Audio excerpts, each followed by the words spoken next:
Hey, Sam here, Reloved Guitars, and welcome to the workshop. Hope you're well. It's the day before Christmas Eve, so it's getting ready for Christmas, and we're ahead of the game because me and Claire somehow came to think it was Christmas tomorrow. In fact, it's Christmas Eve tomorrow, so we gained a whole day, so we're in high spirits. That means we've got a complete extra day to mess around with, so part of the time for me will be out in the shed. So just to introduce you to this Ibanez, which has been hanging up inside for quite a long time now. It's something I got via Gumtree maybe a month ago at least now, and it's an RG370DX, and a nice guitar with a Floyd Rose system, tremelo system, and a locking nut up here. Bonk. Black hardware, some pretty good humbuckers and a single coil in the middle, and yeah, a nice all-round nice guitar. This is in pretty good condition actually. There are one or two little chips which I'm going to do some repair work on separately when I take this apart. But so I'm going to kick off by taking this apart. I've left it pretty much as the day I got it, and one of the things I can see straight away is that the tremolo is kind of sunken straight into the thing, so it's all set up wrong at the moment. It's been locked down by the looks of it. It's been screwed in, fully screwed in. So one of the things I'm going to do is to free that up and go online via eBay and find myself a bar to use with it. But there is a bit of couple of chips to repair on here, so in the interest of that, I'm going to take it apart, obviously do the full neck treatment, give it all a good clean because it's pretty grubby, and basically we're going to have ourselves a beautiful guitar at the end of it. And my friend Malcolm swears by these. He thinks the Ibanez are fantastic, and I have to say I agree, they're not bad at all. So I'm looking forward to this one being a superb rock guitar by the time we finish with it. I really like this neck. I mean, it's incredibly flat and thin, but then I like any guitar neck, to be honest. I don't really have a favourite, although this, I have to say, this does feel, it's incredibly easy to play, so maybe I'll have a different opinion on this by the time I've done it and played it a bit. But there we go. So first thing in this whole routine, let's make sure we got the lighting sort of half right. Of course the camera, I'm going to move it around a bit, and it's very, sorry, sound horrors, it's all a bit loosely set up. I need to do something better with this, but I think you can see where we're at. And I've had all my tools inside a bit the other day, so maybe might end up losing things a bit because they were all inside doing electrical things. Anyway, so first things first is let's get this, there you go, string snapping.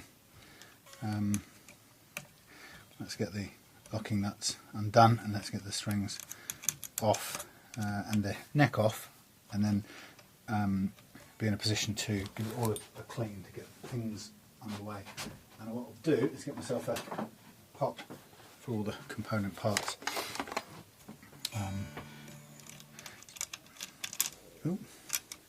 So for those of you who've kind of watched any of these videos before or joined me over at the Reloved Guitars Facebook page, will know that this is it's been an interesting, really exciting 8 months, I guess, doing this. From going from not having done it before at all to having done about 60 to 70 setups since. I guess the first thing I really did was this time last year was to make my own DIY guitar after buying one of those kits, and we were in that sort of one of those moments where it seemed like a lot of money to spend in one go. A year ago at that time it was, but Claire, bless her, she said, just do it. If you want to do it, if that's the kind of thing that you enjoy, just do it. How much better than to be doing something creative that you like and care about. So I bought that kit, and around this time last year I was sort of heavily into setting it up. And one of the things, I think just around this point, was I was getting ready to, or had just sprayed it. And it was a similar kind of climate that we're currently in now, very wet and humid and rainy, and so I did all the paint and lacquering in this sort of climate in a cold shed. It wasn't this shed, it was the old shed before we'd even replaced it with this one. So yeah, it was really the very wrongest possible environment for doing lacquer, but did it anyway, and it worked out, and I really enjoyed the process. And I guess from that, then the next thing was to tweak that guitar a little bit, and I think sometime after that, then the kind of idea hit me. Well, actually, a couple of things really. I've told this story a bit before, but if you haven't heard it, then it's fine. If you have, sorry. But I think the thing that caught my attention was I really enjoyed the kit, making the guitar, and then I noticed that the guy who was selling them seemed to be doing a really bad job of it in terms of letting people down, not keeping his word, and customer service was just dire. And I got lucky, it seems, and my guitar arrived, and you know, everything was intact, and it was a really nice experience. So okay, I haven't seen these before. Ooh, it's a new sort of arrangement in the back there. I need to go slowly and see what the hell that is. It's not screwed in as far as I thought, but it is under enormous pressure, so I'm going to need to unhook those, if that's the right way to do it on this thing. Or do I need to take the top off here? That'll be under too much pressure. I don't like the look of that. Yes, so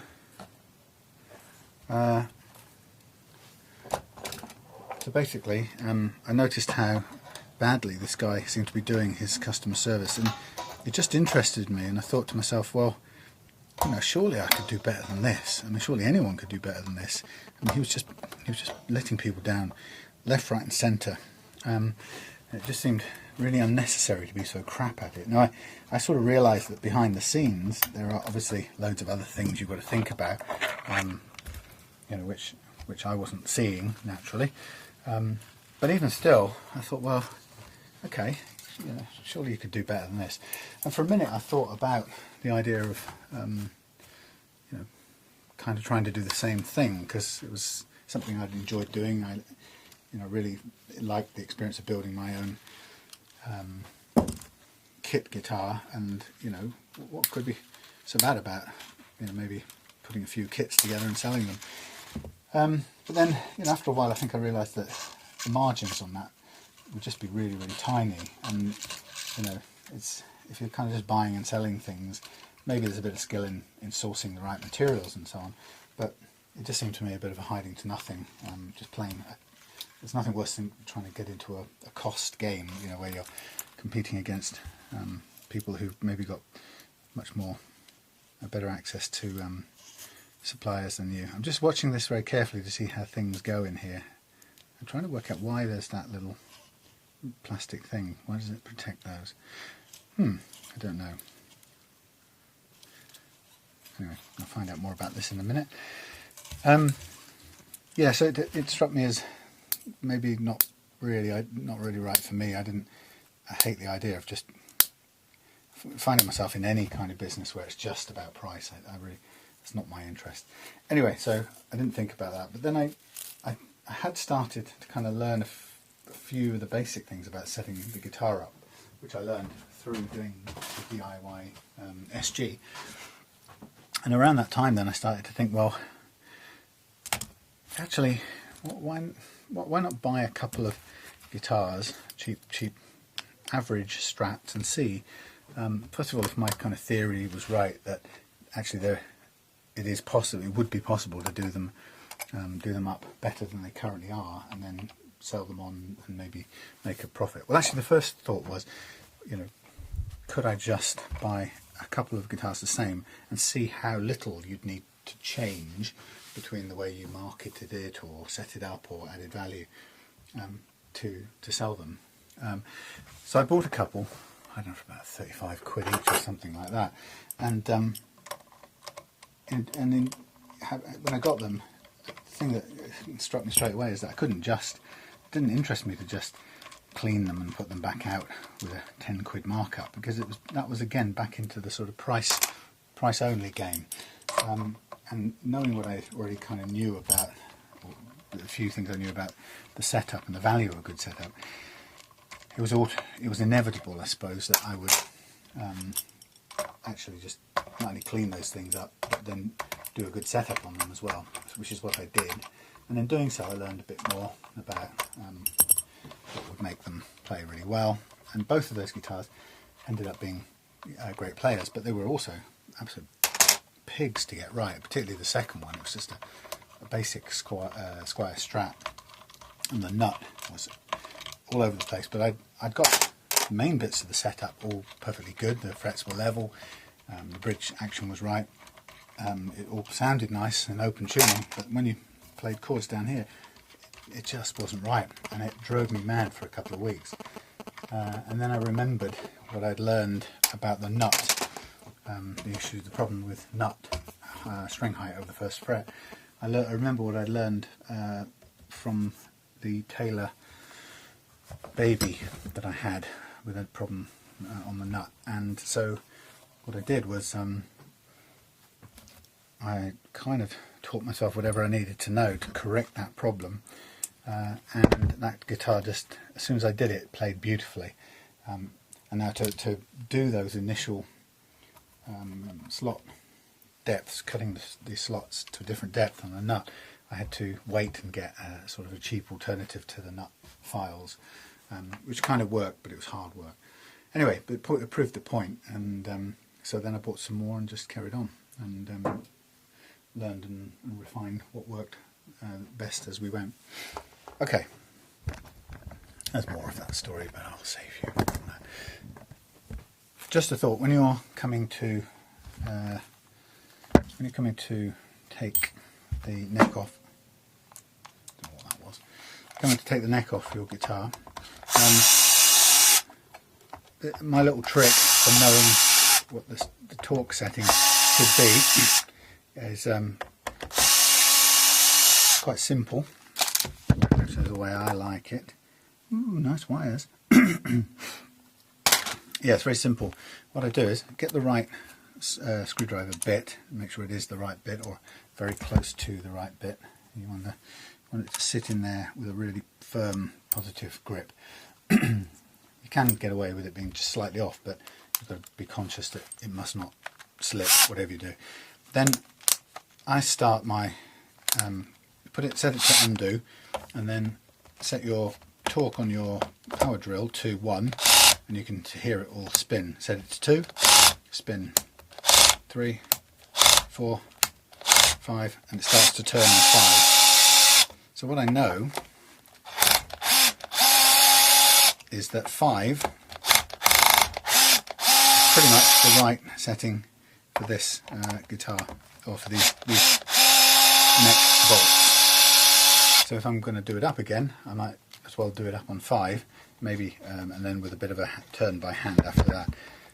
But that's just a very low-tech way of having an approximate, knowing approximately what your settings are, so that you can put it back together again with roughly the same settings. It won't be exact, it's not pure science, but it's a good one. Now the point is, of course, you've got to make a record or a note of that, so I write it down on a piece of sticky tape, and just for now stick it inside there and just write torque 5 on there, and that just tells me that's what I need to remember when I come to put it back together. Now as you take the body and neck apart, the thing you've got to look for straight away to see if there are any shims between the neck and the body, and in this case you have a good look in there. There are none. It's a clean joint between the body and the neck, and there are no shims sitting there on top of or around the edges or anything. and this tells me it's June 04 and it's Indonesian. Is it Indonesian? No, I don't know where it's made. Korea, it says on here. So I don't know what the IC stands for. It might be the Court factory. But I'm just guessing, I don't know even know if Ibanez makes the stuff there or did. Anyway, so what I've got is, in fact, I've got two of these little bushes that go in the go with the neck, and I've just got to shove that in there, make sure I know which one goes in which. Okay, and actually, in fact, they've all got little inserts, which is worth remembering on this guitar. They're kind of washers, I suppose, but it might be a good thing to take them out now while we know they're in there. I haven't taken this particular guitar apart before, so it's a new one on me. So we have a washer on each of these, and they're slightly different sizes in some places. No, they're the same. Okay, we need to keep them together. You know that they go into these holes when all's said and done. So the nice thing about the Ibanez, of course, is it's got a rounded heel, or no, not heel, that's the heel. It's got a rounded neck pocket, so that your hands can go there easily.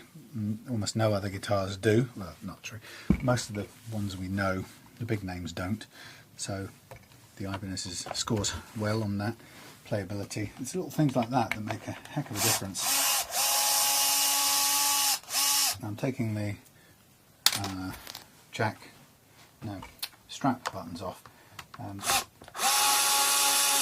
mainly because I want to polish the whole body and clean it up really nicely, so having the sort of things that get in the way of polishing removed makes that job easier. Wiring looks nice and tidy. It's got a little barcode in there to tell somebody what needs to happen, I guess, when they come and look to see what. Maybe it's a simple way of just telling the installers what parts they need to put into there with that body. We have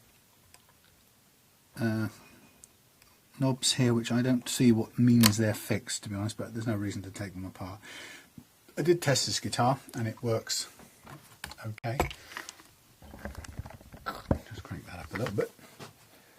So while I'm here, I'm just going to run a bit of solvent naphtha lighter fluid over it, just to clean off some of the grime that's on there.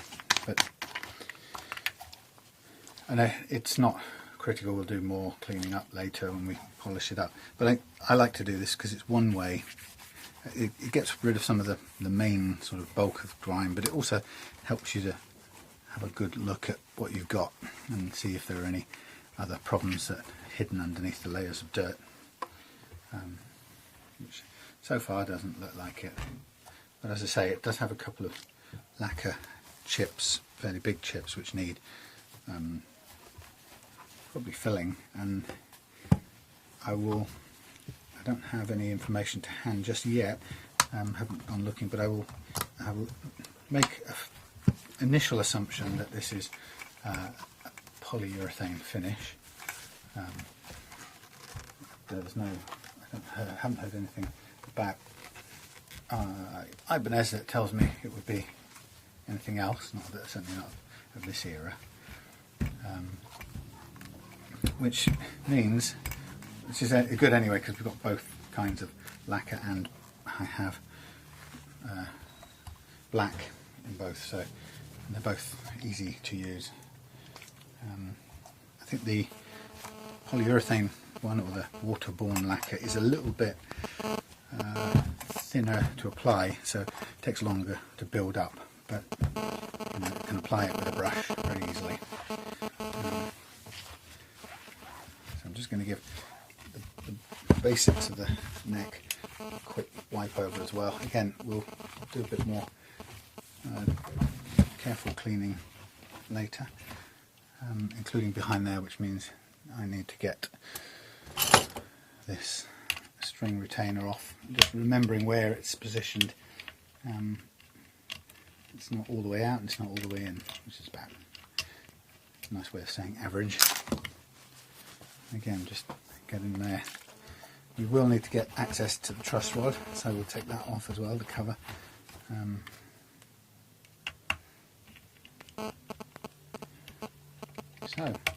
So far, I mean, the nice bit about taking it apart, doing this preliminary cleaning and investigation, is that you can very quickly see if there are any major issues with it. And in this case, nothing's worrying me. There's no body damage or structural issues. Everything looks as good as it did when I saw it in the guy's flat. Looking at the frets here, they've got some wear on them, but there's plenty of metal, and they're pretty much jumbo frets, or they're sort of medium to jumbo. The neck is fairly clean. Looks like they've cleaned it, or haven't played it much, but I don't think that's the case. I think he said he had played it. Not a lot of gunk coming off that. So if the neck's really clean, maybe there's some sort of possibility there that other work has been done, for example on the frets. Looking at the condition of the frets, I'm not sure that is the case. There we have it, body and neck. Just taken apart initially, ready for the different things we're going to do. And the neck job, it will be a full fret levelling and reprofiling of the frets, and then polishing, which is the standard kind of foundation work I do, preparatory to setting up the action. And then the other part of the process that's important here, or the thing that's important here to get this back together, is to just take care of these visible chips, these two major chips that just look a bit crappy. There's no reason why we can't sort those out on the black, against a black body. Should be okay. You know, I'm by no means a master finisher, and I don't claim to be. You know, these are, when all said and done, budget guitars. They are not collectibles, particularly. So there you go. There's my guitar body, checked over initially, looking good condition. I'm gonna I could stand it up, or I could hang it up. Let's hang it up. I haven't got enough room to hang it up. Not enough string, I mean. Okay, in that case, I will stand it up in this little stand here, which kind of sits on the floor really, but safely out of the way. Suitcases and various things in here right now because it's Christmas and we have people coming to stay. So, yeah, so my focus at the moment then will be to get on with this neck now. And the thing I'll do with the neck is two things. First of all, first thing I'll do is to check and see whether the neck is flat, because to do any fret leveling work I'm going to want it in a flat condition. So I'll just do a visual on that. It's quite easy to do. You can do it with a ruler if you have such a thing, or if you're comfortable eyeballing it and making a good guess. Now this one, on the bass side, it's absolutely flat and level. On the treble side there is a bit of relief in it, and that sometimes happens. You get a mixture of both, which kind of suggests a bit of a twist or a bow in one place and not the other. Kind of hard to imagine. So the neck is straight but then kind of curved a little bit on this edge. When that's the case, you're only ever going to be able to work on a compromise between the two, and to be honest, I'm kind of comfortable with where it's at right now. I don't want to make any alterations to that. Okay, so with that in mind, I'm going to go straight on into the process of masking the neck off to prepare or to protect it when we do any fret work on it. And here your friend is good old masking tape, and I would recommend that you take a fair bit of time, have plenty of masking tape handy, and the job at hand is to get right up close to the frets so that there is no chance of any fretboard showing through you want it butted right up to the metal of the frets. And you can see as you're starting off, the frets are wide enough to use one or more pieces of masking tape, but as they get higher you're going to need to cut some tape ready for the narrower frets. And the simplest way I found of doing that is to lay some tape out on a board and cut straight lines, so you cut the tape into thirds and halves, which gives you probably enough to do the whole thing. It's sort of time consuming-ish, but it's absolutely vital. There are little single fret protectors you can use for doing fret work, but when we're doing the whole, probably and almost certainly the whole fingerboard, the whole neck's worth of frets, then those things, in my experience, become really just difficult to use. You certainly can't use a fret leveling file when you're trying to protect one fret at a time with a little metal strip. So to do the work we're going to do, it needs to be done this way. And immediately now we've got to that point where I've run out of, I can't go any smaller, so I need to cut the tape, which will become a bit boring for you, so I'm going to stop the video at this point and come back when I've cut the tape and done it. See you in a sec. Now, we are getting ready to do the neck on this Ibanez RG370DX made in Korea. And you can see that I have prepared the neck and masked off all the fingerboard so it is safely covered up. Critical all the way through this, if you're doing any fret work, is to constantly be aware if that has come undone anywhere, so that you can replace it immediately. You must never be doing this without the fingerboard covered, otherwise you just ruin it. That's the thing. Now, prior to doing this job, what I'm going to do is to check the evenness of these frets. I'm just using my GoPro here at arm's length. Yeah, going to check the evenness of these frets. Now I know already that the fingerboard is, the neck is straight. I've checked that already, and now I'm going to measure them. Typically, if you were going to level the frets with a file like this, which I'm going to, then you wouldn't need to do a individual check. But I'm doing it because, as you may have seen before, I'm interested in an overall tally of the guitars that I work on, and you can see the example of that here. This is my Reloved Guitars fret leaderboard of shame. Actually, it's probably the wrong way around. At the top are the people who've won. Down the bottom is the region of shame. Now, at the top, the best guitar ever coming through this workshop had only 20% of its frets uneven. The point about this little story here is that 100% of all guitars coming through the workshop have uneven frets. Of that 100%, a very small number, in fact a considerable minority, only have sub 50%, and you can see that it's these 4 here. There's only 4 out of 28 guitars on this list that have less than 50%. The bulk, the rest of them, 24 out of 28, have 50% or considerably more, and right the way into the 90s, so that's just about every single fret uneven. Now, interestingly, we've got an RG Ibanez here at 70%, and that's basically similar to this. So it'll be interesting now to do this check and find out what that comes out as.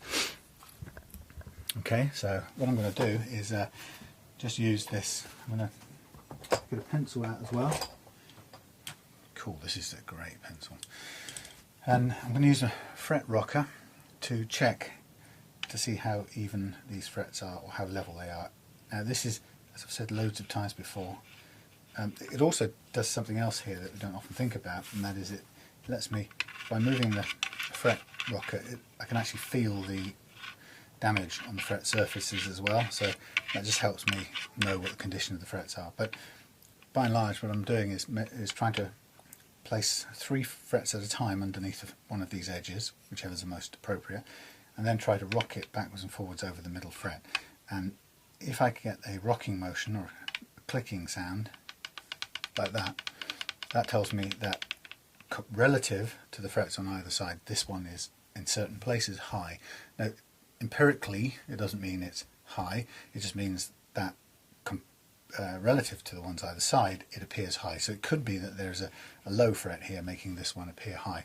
It doesn't really matter, that distinction, for now. If you think about it too long, you'll get pretty much head screwed, if you know what I mean. My advice would be, if you're doing this, just treat the ones that appear high, call them high for now, but remember that it's only relative, and it may not be that that fret is high. Now, the place that becomes really important, actually, when we're doing it all in one go, it's kind of academic whether that's high or the one next to it's low. What you're saying at any point is that relative to the ones around it, that's currently high, but you are conscious that the one there may be low, making this appear high. When we do the leveling with this device here, it just does everything in one go, and that distinction is unimportant, okay? And it's really not worth getting a headache about it. Where the high or low issue does play a part is when you only find one or two spots that are bothering you, and you want to use a spot treatment, which is you might work with a piece of sandpaper to gently reduce that height. Now what you'll find is it's then where you said, okay, this is definitely high. You've done your check and you can feel that. Done a check, by the way, with any kind of credit card size thing. You don't have to have one of these. But you said to yourself, okay, that's high, now I'm going to start working away on the surface of this fret, take it down, and you go down until, lo and behold, yeah, it's lower than, it appears to be as low as that one, or you've lost the clicking noise. But if in fact this fret wasn't really high, but this one was low, when what you've done is you've taken this fret down to the level of that one, and that may reveal other problems between that one and that one. So it does get a bit complicated when you come to doing spot levelings, which is why, by and large, I don't do spot levelings. And the numbers on this chart are also a reason why. If you think about it, about the only guitar on there, the only two guitars that might even warrant just focusing on 2 or 3 frets are those first 2 on that list. All the rest, I'd be wasting my time. I'd just be trying to do 4, 5, 6, 7, 8, 9, 10, 15 individual frets. Much easier to use a kind of mass treatment technique that we've got going here. And as I say, the numbers bear it out. This guitar will have enough frets to make it just sensible to do the whole thing. The other thing about doing the whole thing, of course, is that you, in the whole process, you make more frets that you've got to subsequently reshape, and more frets you've got to subsequently polish. But in doing the whole thing, you make sure you're cleaning up the surfaces of every single fret, and you're getting a completely new fretboard, instead of treating just this one and then leaving this with all these bass string groove marks that they're currently in the frets. You know, they would still be there if we just did one fret to cure the high fret problem. So I'm a fan of the en masse method, to be honest, the bulk method, because it makes sense. It does it without thinking. You don't have to do this checking, for example. You could just plonk this on here, mark up your frets with some marker pen, scrape away, and you've done the job. Everything's level. But I'm doing this bit because I'm interested in the relative levelness or otherwise of these frets. And I have a tiny bit of unevenness at the end of each of the end of that fret, and I've got some for about half of that fret too. So I think, you know, chances are we're going to be, so turn to a shorter side now as we get up into the closer frets. I wouldn't be surprised if we're in a similar range of uneven frets. Of course, this method, when it tells you the percentage of frets that are uneven, it doesn't necessarily, my chart there certainly doesn't tell you whether there was mild unevenness or major, you know, millimeters worth of unevenness. It just tells you there were certain problems. But it's an interesting measure to begin with anyway.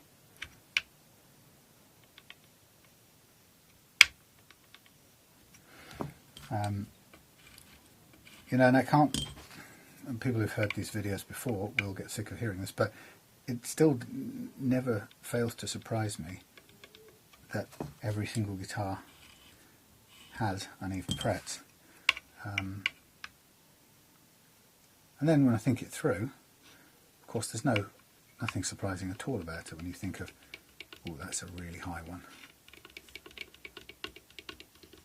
So you come across one like this and you say that fella there is quite significantly rocky. So I mark it a bit heavier just as a point of reference for myself.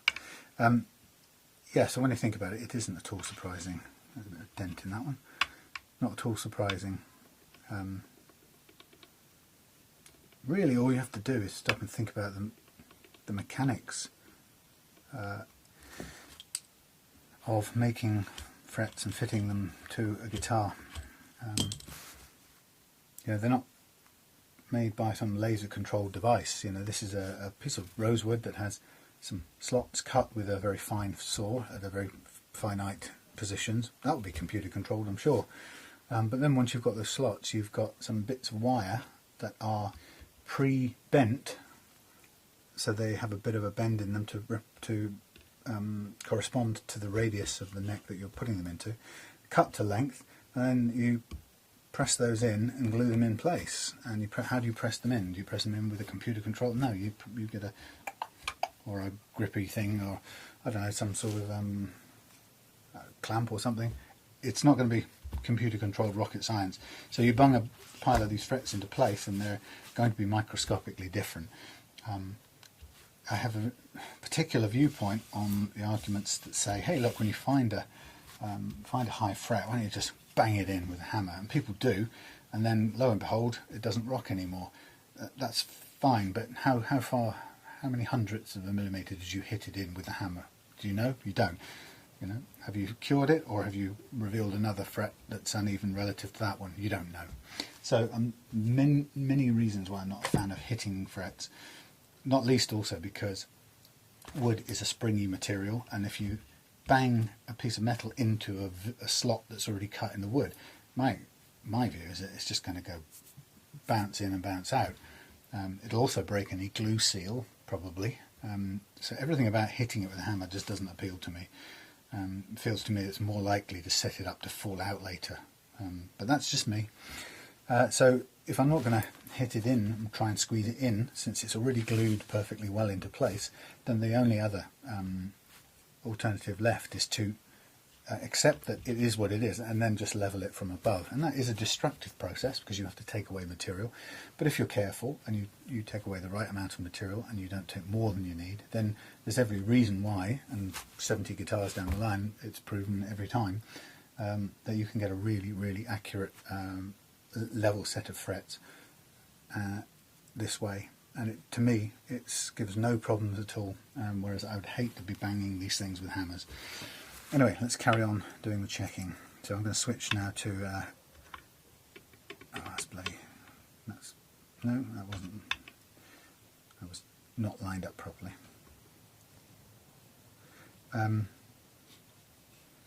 Yes, so seems to work okay. Somebody on the Facebook page the other day asked about the issue of do you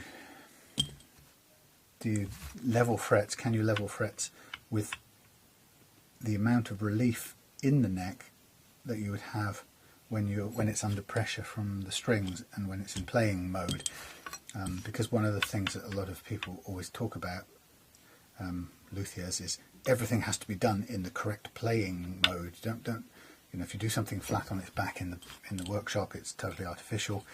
So that everything has to be done in the playing mode, and to the extent that even StewMac make a jig for measuring how much relief is in the neck when your guitar is fully strung up, and then recreating that with the strings off, but the guitar in a jig.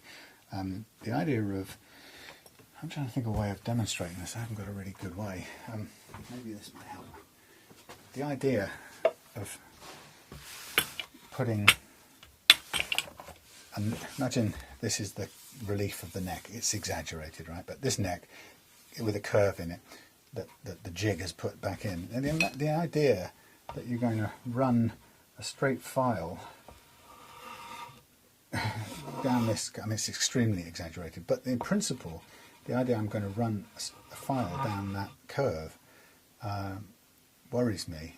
I can't imagine how it's going to work. Maybe it can work, maybe the amount is so much that the tools that they use work, but even in principle I don't get it. To me, I've found so far that when you level the frets with the neck perfectly flat, it seems to perform perfectly well. Maybe there could be an argument, and I don't get into an argument or a war about this, but for all I know, it might be absolutely that last 5% perfect or perfection if you were to do it by putting it under pressure with a little bit of curve in it. I don't know, I haven't done it. If this is 95% good and it gives results that people are 100% happy with, then I'm not going to spend 500 quid on a jig and do the last 5%. But I don't know the answer, that's the truth. It feels dizzyingly complex, and I know that it's a question that when people start to think about it, makes them very often feel far less confident about doing something like this, because it seems so much you don't know. But actually, it's this method does it pretty well. If there is a better method, then we are talking about a tiny percentage of precision improvement, which is great. If you want to pursue that, that's fantastic. If that's your goal. Right now, my goal, I suppose, was to take budget guitars and make them a hell of a lot better than they were, and it's successful in that. So that's why I don't want to get into any YouTube wars or be called names, okay? And it's not, life's too short. Okay, so we're still getting near the end, but there's still uneven frets all the way through this little fella, and it doesn't surprise me. Since, by and large, I've found the price of the guitar doesn't actually dictate the levelness. There isn't a direct correlation between the levelness of the frets. As you can see, well, not now, but down on the chart, there was a Bernie Les Paul, 75% frets. That's an expensive copy, Les Paul copy. Hagstrom Ultra Swede, 70%. On Ibanez, this model, 70%. So, there's not cheap guitars. They're not. Some of them are budgety, but they're not dirt cheap guitars, and yet they still have that high level of frets. Okay, how many frets we got here? 2, 4, 6, 8, 10, 12, 14, 16, 18, 20. Right, so 24 fret neck. We can't measure the first and second one, so it's out of 22. We've got 1, 2, 3, 4, 5, 6, 7, 8, 9, 10, 11, 12, 13 out of 22. Okay, so I'm gonna guess this, right, because I'm hopeless at maths. If it was 11 out of 22, how much would it be? 50%. If it was 12 out of 22, how much would it be? Don't know. If it was, it'd be 7.5 out of 11. Is it half? Is it 2/3? Is it 1/3? 2/3? I think we could call that. It's 2 22nds, 1/10 above 50%, and we know that a tenth is 10.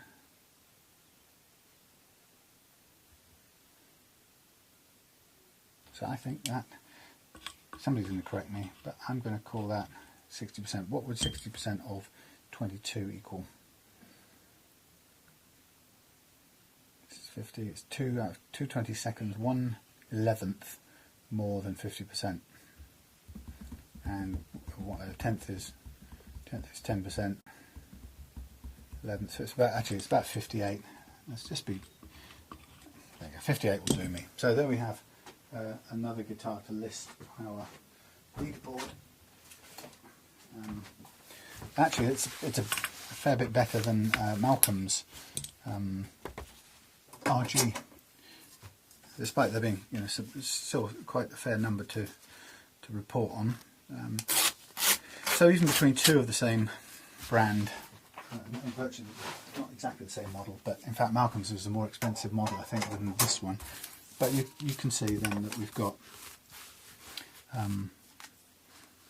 there's no direct relationship between price, and this one has 58% of uneven frets. Not hugely significant. There is one there that's quite significant. So I'm just going to register this and stick it on the chart, even though there's no more room. So it's an Ibanez RG370DX, registering at 58%. I mean, again, not massively less than the Malcolms, to be honest, 12% less. The Malcolms were also, if I remember, his Ibanez RG, they weren't hugely, they weren't massively uneven. Similar pattern or similar feel to this one. Fairly mild, but still enough to be an issue, particularly in these ones up here, which are quite high. Okay, so if we were rewinding this process, you wouldn't need to have done that check. That was just for fun. But now what I'm going to do is this is where you would do it, the 3-part process. First part is to level the frets, and you'll see it's quite simple and straightforward, but it needs a bit of courage. Second part is to reshape them so that they don't all have a big flat spot on top. And the third part is to polish them up to a really nice shine that you can play. So first move of the first stage is to take a permanent marker and to colour off the top of each of these frets, taking care not to run into the sides of the masking tape or slip off the top of the fret, because I discovered many times to great expense the masking tape is a great protector of the fretboard, but it also acts as a capillary sort of surface, and it sucks this bloody permanent marker underneath and spreads it microscopically thinly all over your fingerboard underneath, which you can get away with a little bit if it's a dark rosewood, but frankly if it's a maple neck and that happens, you're going to be working with some fine sandpapers and taking it away that way, and it's an unnecessary chunk of time and effort you don't really need. This whole process of doing the neck and then setting up the guitar on a strat type of guitar takes about 3 hours. On this kind of guitar, because of the complexity, there you go, I've gone down the side of that one. On the complexity of the Floyd Rose, this may well take 3 to 4 hours in total. You know, and you don't want to be adding to that by having to sand off parts of your fingerboard and then work it to get it back to its original condition. Okay, so here we have, let's see if I can get you into a position to see what's going on. Here we have the neck with marker pen on it. And the marker pen serves the purpose of letting us see quickly and easily where we've been. So here's what we do. To level the frets, we courageously plonk the file flat on the fretboard, and we use the fretboard to guide it for flatness, and we just run up the neck and tip off the edge a little bit to make sure we've got all the edges, and then run off the neck. And as we do it, move inwards towards the centre line and then across to the near side of the neck, and just on you go, and then tip it off the edge slightly at the other end. And after the first pass, then you can stop. And I'm going to look for the brush. So the first pass you can stop, and it will show you, you can see lots of little sparkly metal that you've shaved off. It's, as I say, that's what I mean when I use the word destructive. It doesn't mean you cock it up and ruin your guitar. It means it's taking away material. Now, stopping at this point lets you tilt the thing about and have a look, and you very quickly see where you've got black marker remaining, and that will tell you the frets that haven't been touched by this process. If they haven't been touched, it's one of two things. It's that you've missed them, or they are lower than the adjacent frets. And the point about this is you'll find the ones that we marked as being higher will have more material taken off if they are actually higher, and that is looking like it is the case with this one. But there are some untouched, and that's either because the bit that's untouched is in a trough, or it's because you haven't started smoothly, and it's quite often the case with these first ones. It's quite difficult. But the rule of thumb is that if you find a trough that has not been touched by the file, you do have to get to it, and there's no point leaving a trough in there. So the job is to bring all the frets gently back to the level of the lowest part. Now, if you've got a fret with a two millimeter gouge taken out of it, the reality is you have two choices. You either replace that single fret, or you calculate whether you've got enough material on the remaining frets to go down as far as it takes to get the whole fretboard down to bottom out that gouge, and that, when you consider how much you'd have to take off in that example, it might not be a sensible thing to reduce the overall life of your frets just to get out one gouge, in which case you'd be better off perhaps taking it to someone and getting a new fret put in. In this case, I know that my initial check tells me that none of those depressions are so big that it's going to require me skinning this entire fretboard forever, but I do need to make sure that we cover everything. So I'm going to turn around and come back the other way, being quite firm with it, but making sure that I cover all the frets as I run off the end, and again tracking out to the opposite side of the fingerboard, and stop again. And at this point now I can tell you that I've pretty much covered every single fret, in fact except this one, and that tells me that not only was this one a bit high, but this one was a bit low as well. So we had kind of compounding problems there, one too low and one too high, but we still have to get there. And so I'm weighing up, what are we doing? Have we got enough metal to keep going? Because we can't live with that fret being low. And the test of it is, if we were to get the rocker out again, we've still got a rocking motion, which we'd expect because I can see we haven't evened them out. So I have to say, as we get back into the seat and we start again, we go up and work our way up. You've got to be brave to do this. You're taking away your precious fret material. You get it wrong, it could be all ending in tears. It takes it off, but it takes the material off at a fairly restrained rate. We're nearly there.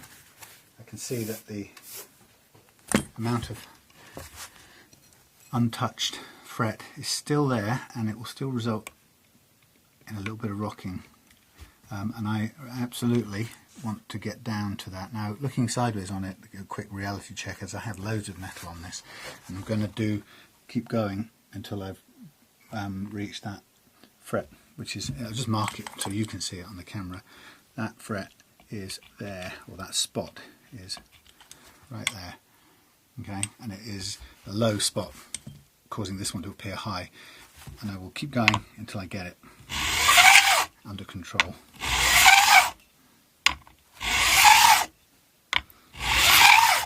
Now, somebody asked me before about how do you ensure that you cut the radius into your frets as you're doing this. Well, you only do by virtue of the fact that you're moving in strips, okay, and in moving in strips you're following the radius of the neck as far as you can.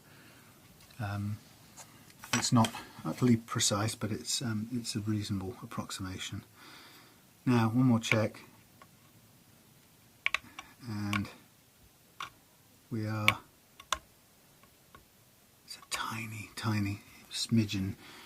I'm going to go one more time very gently now, and then I'm going to call it quits.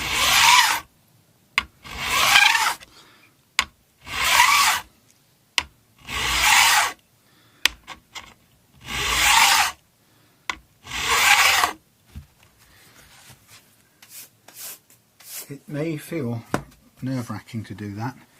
I'm just looking now, and that area, we've just clipped the top of that ditch now, and you can see to get there, to reach that imperfection there, let's have a look, are we getting this? Can I see it? Yeah, we're recording. To reach that imperfection there means realistically we have to have taken off quite a bit of material off all of these frets, and consequently given each of them a really flat spot. But you can see the significant, or the severity of the unevenness between those two frets. Now that will have been choking off, I guess it's the important bit to say really, just to demonstrate why is any of this important. Well, the reality of it is let's imagine these are your strings. I don't know how well you can see this.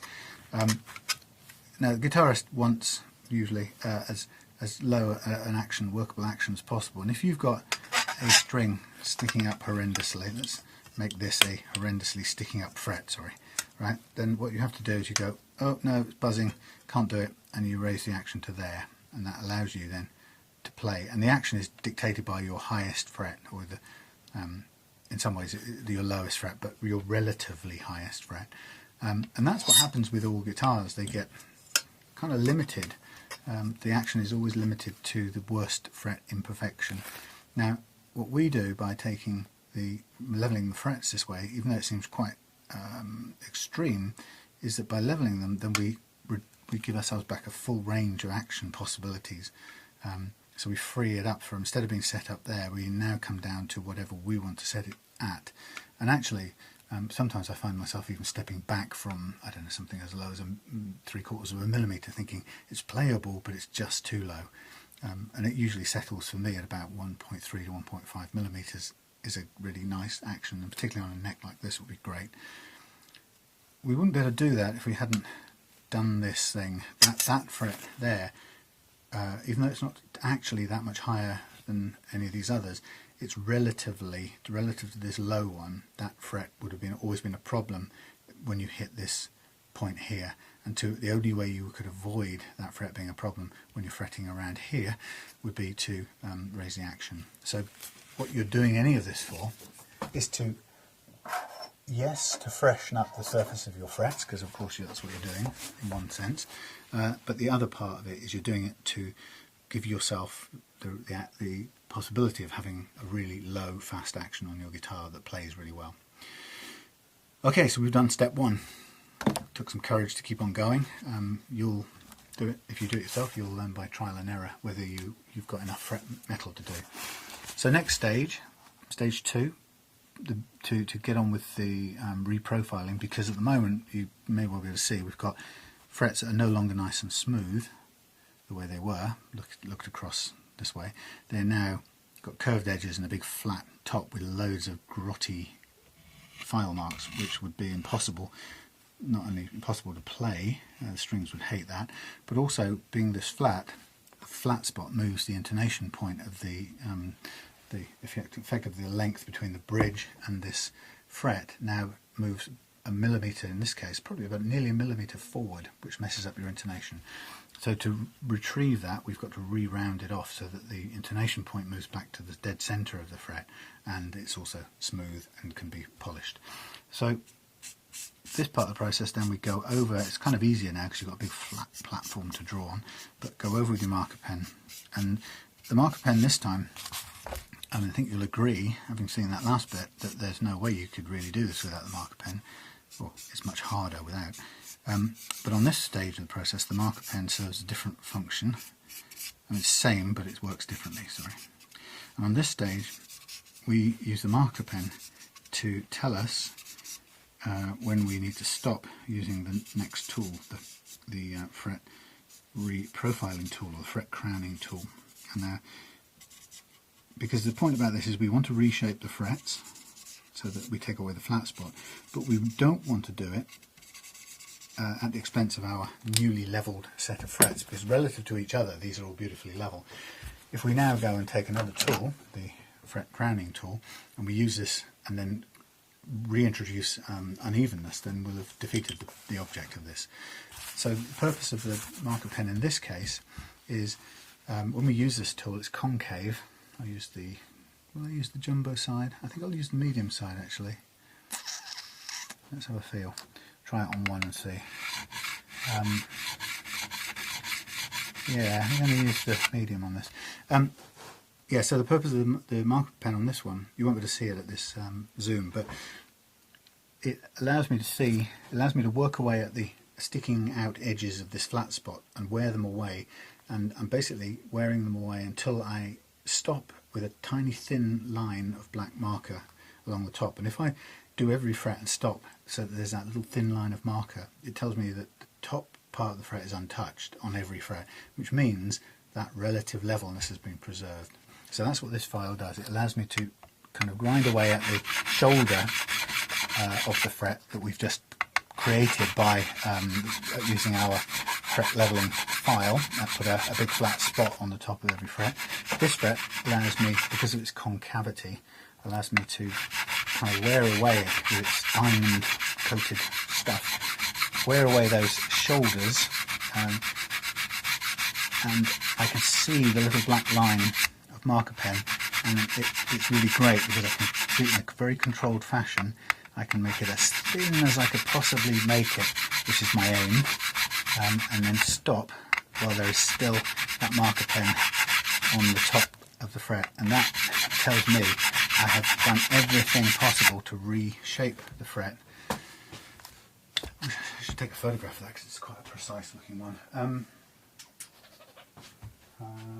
Yeah, that tells me that I've done the best I can do to reshape that fret without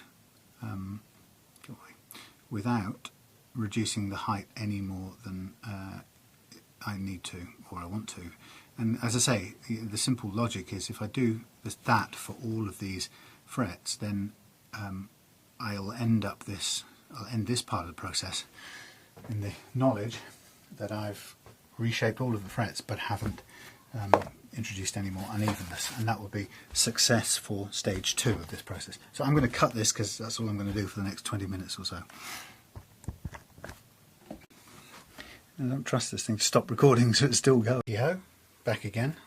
Here we have the neck with the frets all reprofiled, and each one with a very fine line of black marker pen running down the centre, which tells us that we've retained the overall levelness that we worked hard to get just a little while back whilst doing the fret levelling.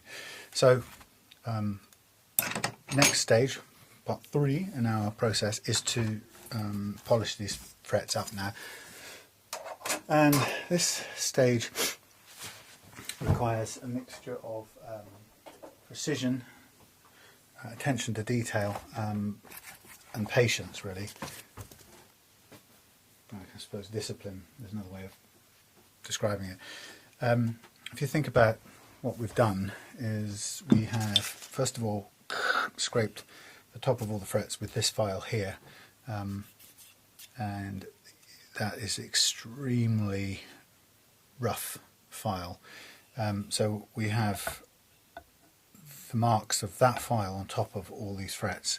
Underneath the black marker pen is the longitudinal scratches of this file, and they're very deep, or they're very rough. On top of that, we've worked on the sides of the frets with this, which is a lot finer, and it's a 300 grit. So let's call this 0 for now. That's 0, that's 300.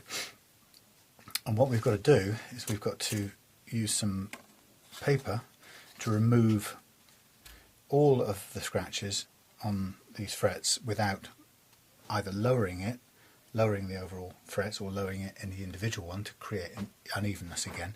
So we've got to uniformly smooth these in a way that removes the, let's say, the 0 grit scratches of this, which will also then remove the 300 grit scratches. In fact, we're going to use 240, so it will drag it back to 240, and then we'll do as many of those as we need to ensure that there is not a single trace of those scratches left. And to do that, we'll need to have a very, very close look at the frets as we go under bright light, and we'll keep on doing until we've ensured that this is absolutely not a single scratch left. If we don't do it with that discipline, we'll carry on and do what looks like it's cleaning up the frets, but actually will just give us a nice shiny fretboard with tiny little, almost invisible scratches still in there. And the only time you'll know about it is when you put the entire guitar back together again and you put the strings on, and you'll feel the scratchy, you feel the scratches under your fingers. So the critical thing here is to make this work at all. We've leveled the frets brilliantly, we've reprofiled them perfectly, we've got a huge potential now in this neck, all that effort, hours worth of effort gone into it, whatever. and this, you've got to preserve your investment at this point. So no matter how much you want to get on and finish this thing, this stage has got to be done with care and precision and discipline. So we keep on doing this. If we find even one pinprick of a scratch from this file here on any of the frets, we do the whole lot one sheet more. And then once we're convinced we've got rid of that, we can move from the 240 to the 800 grit, and we can do that until we've removed all the 240 scratches. Then, once we've done that, and we're convinced we've done that, we move on to a set of micro mesh papers, which will go from, that's 800, this will go from 1500 through to 12,000 at the end, which will polish the whole thing. But it's absolutely critical that it's this bit here, getting rid of the fret file scratches, that's critical. The fret leveling file scratches. Anyway, so here we go. There's no simple way, clever way of doing this. I'm going to use my fingers rather. What I don't want to do is end up running up and down and getting a flat spot on top of there. We've already tried our best to remove that flat spot. So a way of doing it is to use my fingers and let my fingers roll up and down over the frets. And at this stage it's critical to allow the fingers to do that using this paper. We're trying to cover every single fret and make sure every bit of that zero grit scratches from the fret file are removed, but we're also conscious of doing it in a way that just does the same amount for all the frets, so we don't reintroduce unevenness. So we just fire away, and really I'm just digging my fingers in, and there you go, we've ripped up the masking tape already. Digging my fingers in and pulling back on the thingy, paper. As soon as you get any masking tape come off like this, you've got to stop and re-mask it off. There's no way you can afford to have this process ruin your nice wooden fingerboard. Okay, so have that handy. What happens up here, you're going to need to cut some, if you haven't already got some cut. And don't be tempted not to do it just because you're near the end.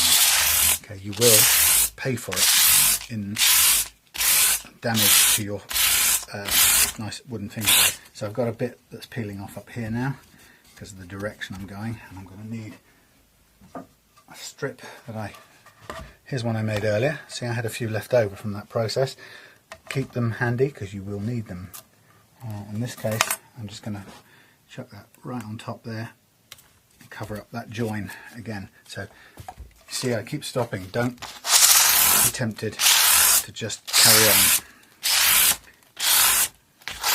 And also, as I say, try to remember that we're trying to cover all the frets evenly, not spend any more time on any one area. The point about that is that 240 grit will take down the metal on these frets by a small amount, a couple of microns or whatever the amount is. So it will lower them, but as long as you're covering them all, the point is it will lower them relatively the same amount relative to each other. So again, like I said, you can feel, as you're doing this, you can feel the fingers riding up and over frets, and that way you know that you're putting that round profile, you're helping that round profile smooth off, and the sort of way of doing it this way, it pretty much does it geometrically very accurately, because the downward pressure of your fingers and the side to side longitudinal move of the paper tends to just ends up giving you that nice rounded arch of a fret.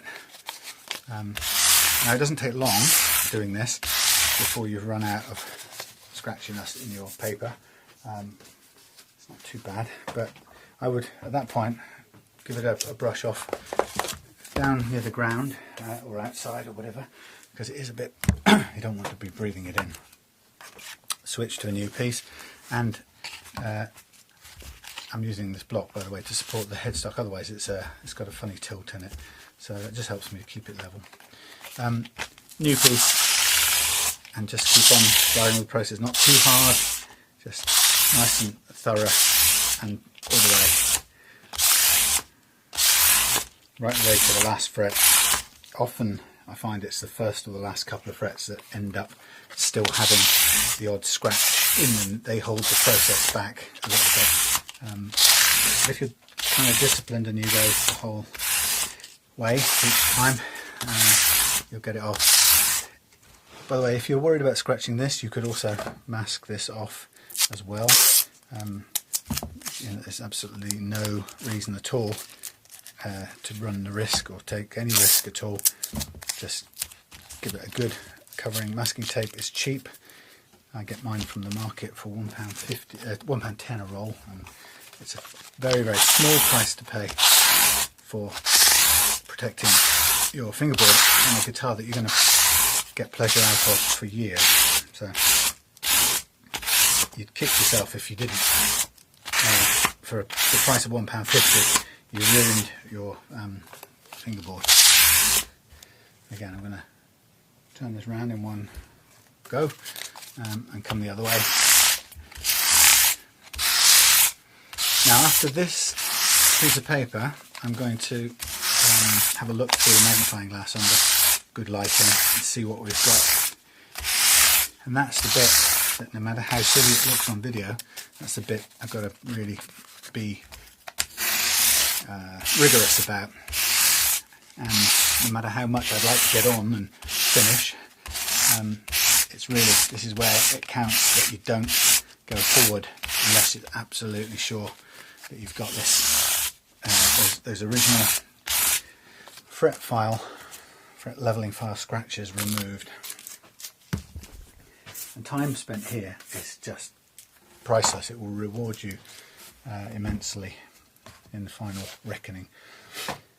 So even to add this process, if you need to, get a bit of extra light in on the deal. This isn't very good because I'm going to put it on my head. That's what it's made for. I don't want to have to kneel down because my poor arthritic old knees hate that.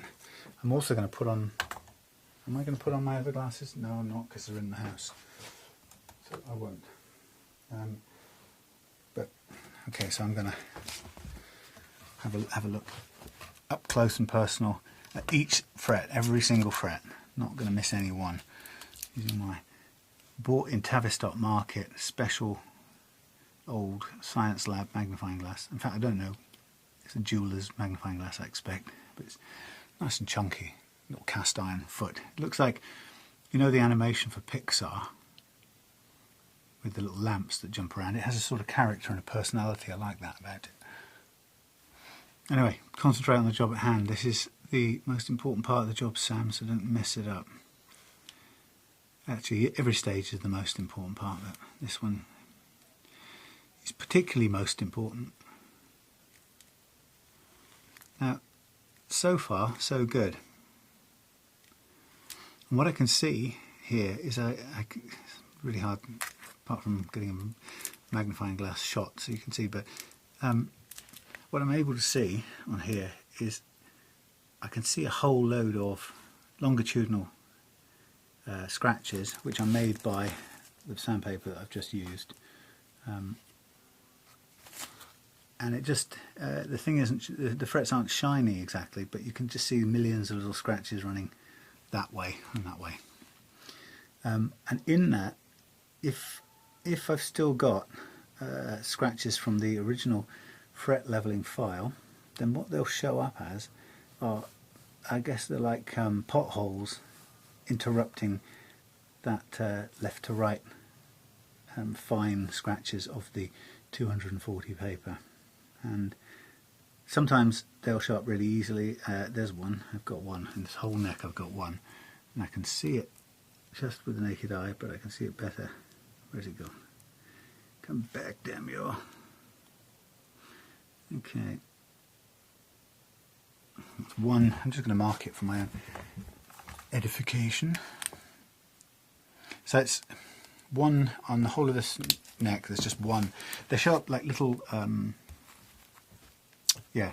little potholes, and sometimes they help you out, and they're really easy to see because they'll have some of the marker pen in them from that process of marking the thing off. So there's one, and that is pretty much all there is. On there's a couple right on the last fret there, and they're just like little dark patches that show up. Those, if I carried on now thinking this was ready to go, those would end up being scratchy under your fingers when you came to play it. In a sense, it's not really critical, not that critical on the final fret, because not many people will be bending the string off that point there. But that's not the point. The point here is that I committed to doing this way, and I'm not going to leave until it's done. So I'm going to switch to this pointed block, foam block with a point in it. I'm going to use that to run up and down these last, well, all of them, but with particular attention on these last couple.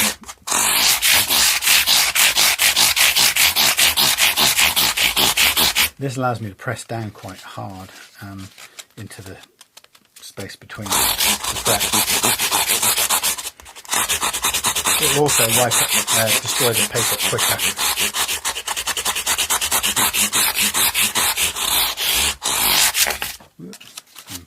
I have to hold it a certain way. So again, you can see that even though these are done, I'm doing all of them again because I don't want to just work on that one and create some unevenness. I'm sticking to the principle that preserving the levelness that we fought hard for is a priority.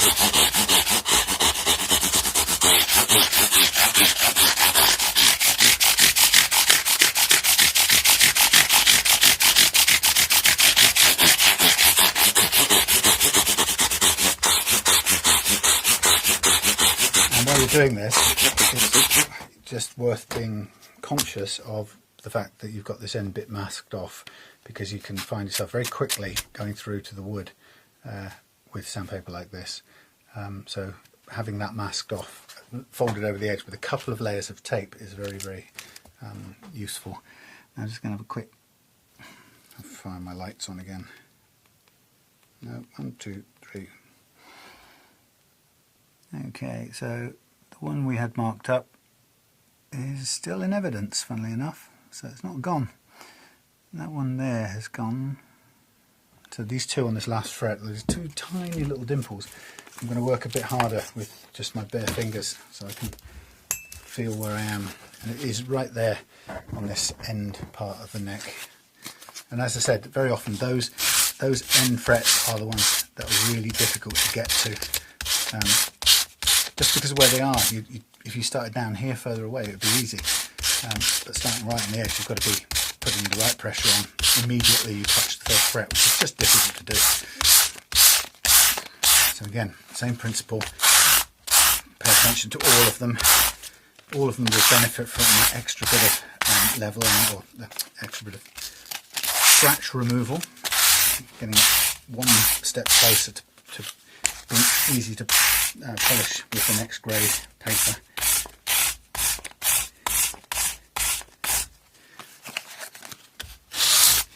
I think that should have done it by now. Again, brush it off. Like I say, it is, you can see, I mean, I've cut out some of the time on this for you, but you can see how it's probably about an hour and a half's work so far. It's an hour and a half by the time we've finished the next few layers of sandpaper.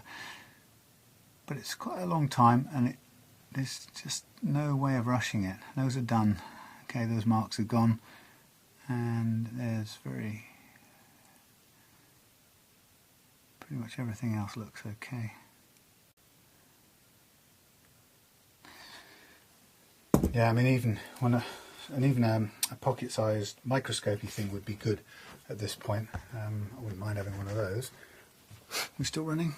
Yep, according to this. Okay, so I'm going to declare us ready to move to the next level of paper. So we move from the 240 to the 800, and that's a big jump, which means it's going to take some time for the this paper, the 800, to grind out the deeper or more the rougher scratches of the 240.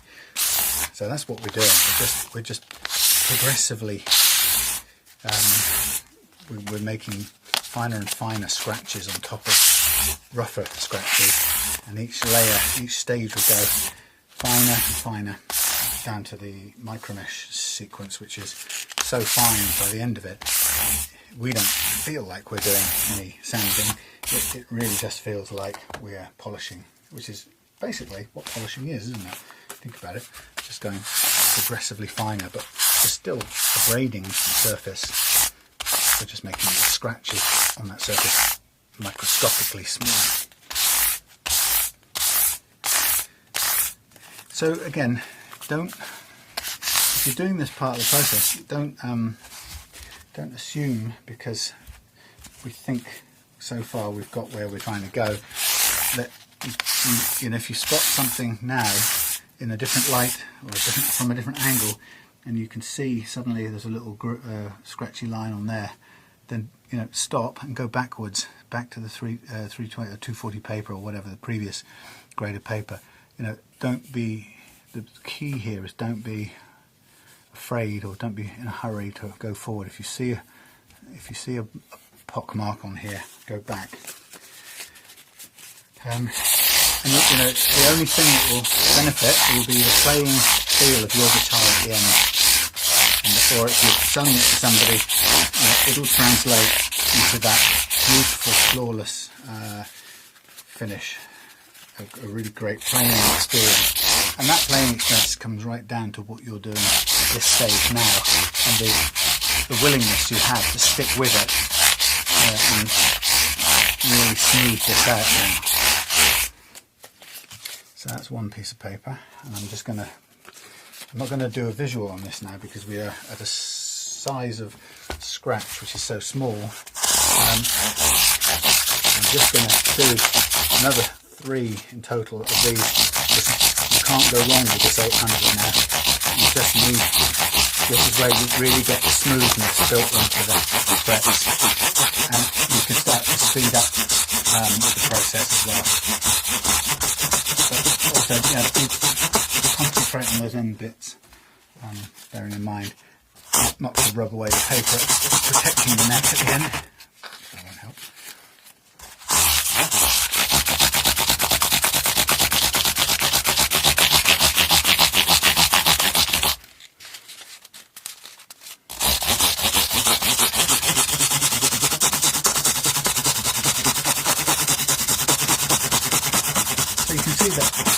All of this is done at a speed or a rate that isn't super scientific, or there's no rocket science going on here. It's just slowly and surely, and you're doing things at the sort of speed where you can't really make any monstrous mistakes if you take it slowly. Okay, now even though, to me, that's finished, I'm going to run 2 more bits of paper. I want this as smooth as I can get it before I move to the micro mesh, which really is the sort of polishing stage onwards.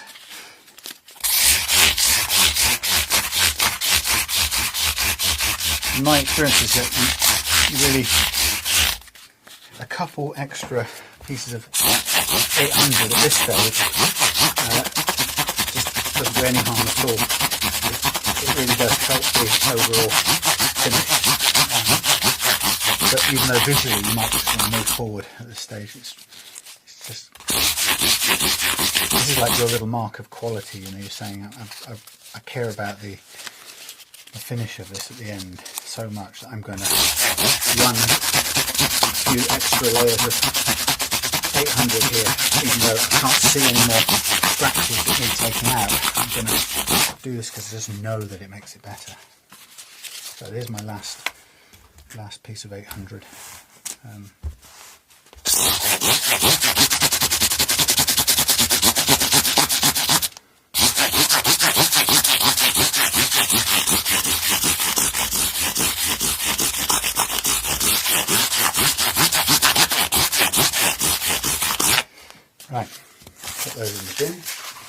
way.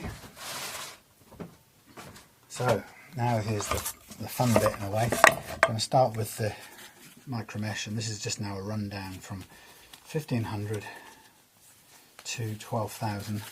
And the 1500 again is quite a big jump from the 800 we've just been doing. So again, with this, I'd recommend spending a bit of extra time on it.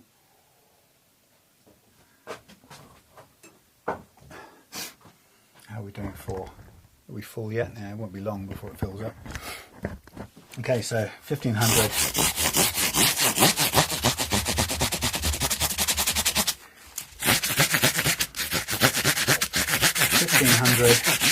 Working on top of 800 grit scratches. These aren't technically exactly the same as the grits on the papers, but for our purposes here we can pretend they are. I mean, what's important here is it's a lot finer than the 800. So, a bit of extra time again spent on here.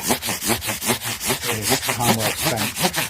What's really nice about this stage now is you know that underneath your hand is a set of frets that are, for the first time in the guitar's career, are level. They've never been level before. They weren't level when they came out of the factory. It's not like, by the way, they came out of the factory leveled and some inept learner screwed them up and made them pop out a few microns. Nope, they didn't come out of the factory level. And it's not like they were levelled in the shop by some expert and that you, being that clumsy learner, screwed them up and made them stand out. Nope, that didn't happen either. They were never level, but now for the first time they are. Now we've taken out all the stretching that we put into it by levelling it and reshaping the frets. Now at the point where we're on an 1800 grit micro mesh paper, and we are heading towards final polish, which means we're able to think about putting the neck back onto the body when we're ready.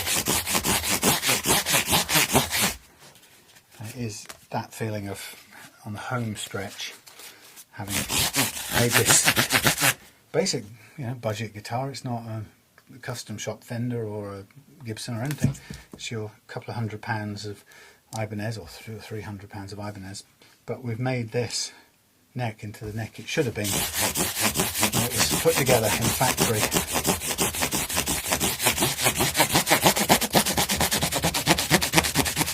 And wasn't made that way.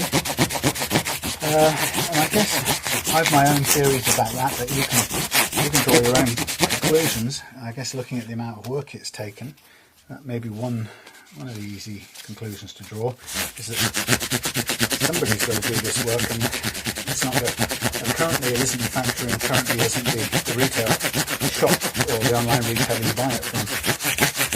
And most of the time it isn't the previous owner who sells it to you on eBay. So if this work is going to be done to make it perfect, it's going to be by someone like me or you who decides you want it that way. But before you can decide you want it that way, you have to know that it's possible, or even that it's not like that currently. Most people, unfortunately, most people I've met actually don't know that. And not just the neck, but also the setup with the nut slots and the bridge setting, and also the issue with the relief in the neck. Most people, newcomers, learners and so on, that I've met, have no idea that it's the guitar's fault that they're having such a bad time learning or struggling to feel comfortable with the instrument. They don't know it's inherent in the manufacturing process. Sadly, they very often think it's something to do with them. And I think that's the bit that kind of motivates me most to get this right, because there's no reason why.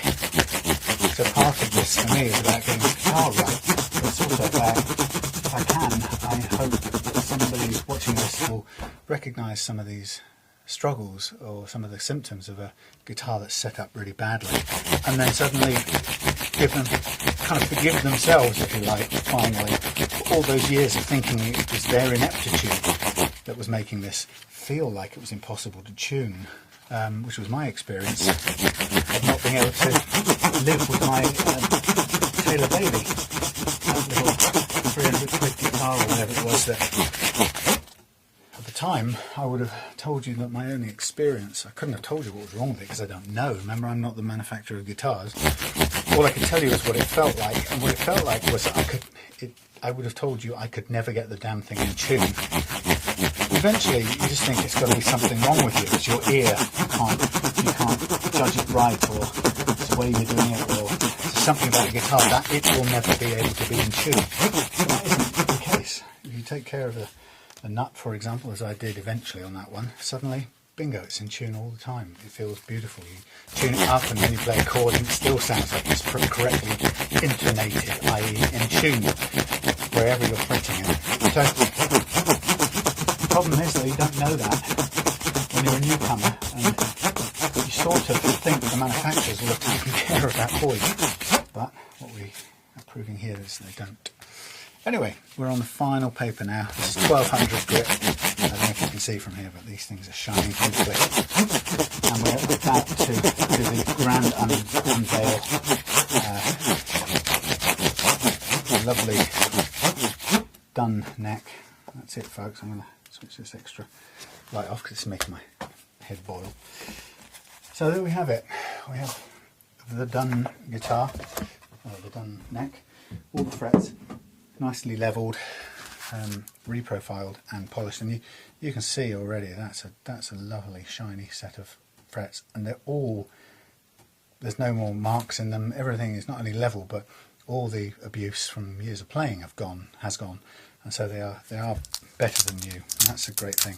So go back to my little tabs on the back, which hopefully we'll put on to make it easier to remove, and I don't have to spend so much time digging my thumbnails in. It should be a little easier.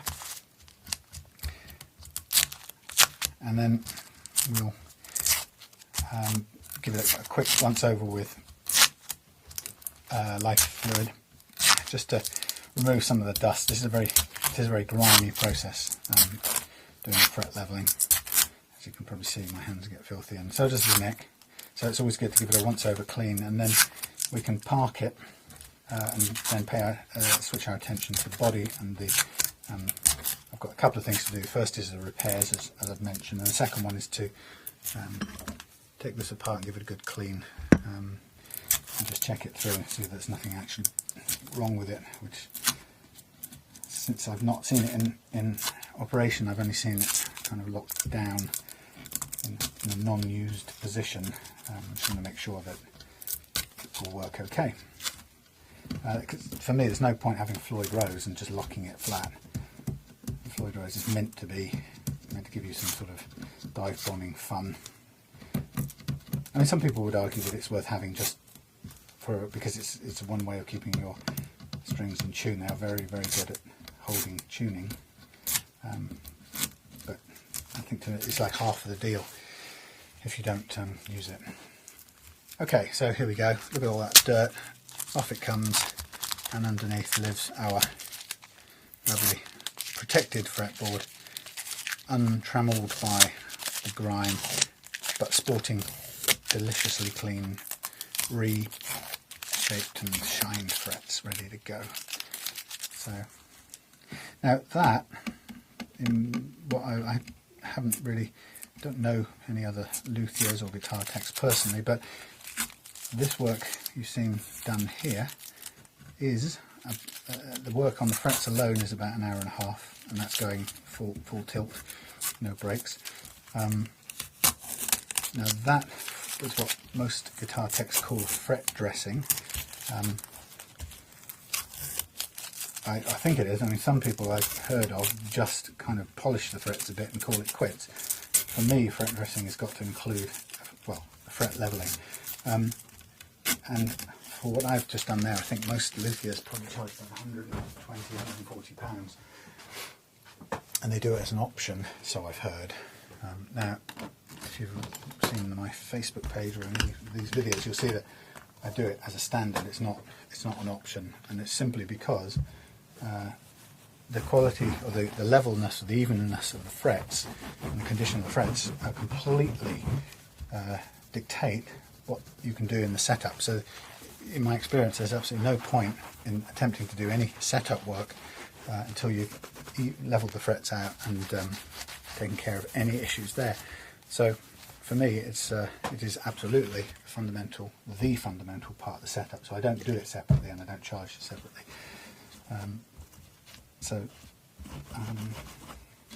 I think realistically, my prices so far have been quite a lot lower than other people's, and I think that's probably may have to change in the future if I'm going to do this not on a more professional footing. But that's for the future, and I'll have to work all that out and see whether that is the case or not. But meantime, my prices are that fretwork and the setup that follows it would be charged at about £75. And if I make any extra money for having got the guitar at a really good price in the first place, well, that's a bonus. But so there we have it.